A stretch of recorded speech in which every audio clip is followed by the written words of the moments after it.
So for instance, I can't prevent myself from thinking something. However, I can deliberately introduce a thought. I can't give a intelligent answer about the law of attraction specifically, but what I can perhaps do is shed some light on what we think we know, what neuroscientists think we know about how thoughts and thinking actually work and how those relate to behaviors. And then I'll give a little anecdote that I think people might appreciate because it's something that I keep in mind a lot in thinking about goal setting and focus and this kind of thing. So the senses constrain our experience of the world.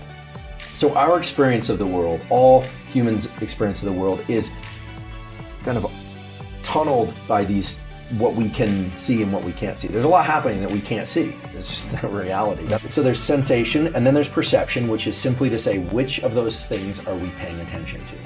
So I can see that this water bottle is, a mixture of blue and glass, and, because I decided to look at it. But I was sensing it out of the corner of my eye the whole time, but I was focused on something. I can sense the air touching my skin because I'm deciding to focus on that. So that's perception. And you want to just make sure that we close the hatch on interoception, perception of what's going on. Like, I don't think about my heart rate too much, but if I stop and think about it, I'm thinking about my heart rate, and then I'm just sensing my heart rate. It's still just pressure. It's a physical phenomenon.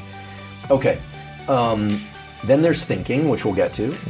Then there's emotions/feelings, and those are complicated, but they are tractable, as we say. We can figure it out.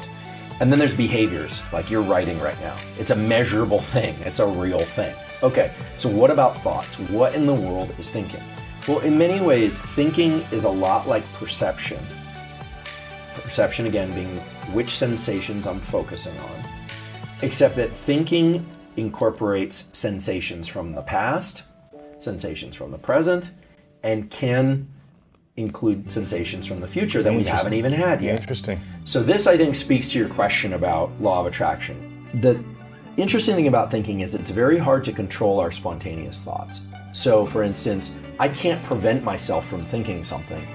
However, I can deliberately introduce a thought. People forget this, that one of our enormous powers as human beings is another form of top-down control, which is to say, I'm going to write out my name, I am Andrew, or I can think, I am Andrew. Now, it takes a little bit of work. You kind of notice to think something specific, like you would write it out in your head, just as you would write it out on paper. It feels like a little bit of work because it is work. You're taking that spontaneous thought process and you're inserting a thought on top of it. And we know that you can't hold too many thoughts in mind at once. So what I will say is that it's hard to suppress thoughts, but it's actually quite easy to introduce thoughts. And it sounds to me like this law is basically a process of introducing thoughts. And when you start introducing thoughts and you start thinking of thoughts as a form of perception, they're going to shape what you see. Wow. They're very going to heavily constrain what you see. Now, this has a dark side and a light side. And the dark side is that beliefs are essentially thoughts that are recurring thoughts, or things that are kind of like books on a shelf that you can reach to anytime. If I say, hey, what about that book out there, Jay Shetty's book, you can go grab it because it's on the shelf right there. You can show it to me, right? It's there all the time. You know where it is, and it's very accessible. Whereas if you have never thought about something in particular, like if we start having a discussion about something that you're not very familiar with, or you tell me about something I'm not very familiar with, then it's going to take some work. It feels like work. And there's some interesting data that were published in the journal Neuron this last year, not from my group, that show that beliefs actually have their own rewarding quality, that there's actually dopamine release associated with beliefs. So when you believe something, there are chemical reward systems in your mind that are associated with just repeating that belief. Now, again, this has a dark side and a light side. The dark side is it means that people can be very fixed in their beliefs, and they're actually being chemically rewarded for having the same belief. Now, the dopamine system is exceedingly powerful because dopamine is a kind of a dumb molecule. It has no brain of its own. It's just a molecule, right? It's just a chemical. But when dopamine is released in our brain, first of all, it tends to orient us towards goals in the outside environment. It's the molecule not just of reward, but of motivation. And when we release dopamine, we tend to see the world in terms of external goals. And so you can imagine now if there's a process built up inside us where our thoughts are causing dopamine release, and dopamine is shaping what we see as rewards, what we perceive as rewards. That can be wonderful or terrible, depending on how that's harnessed.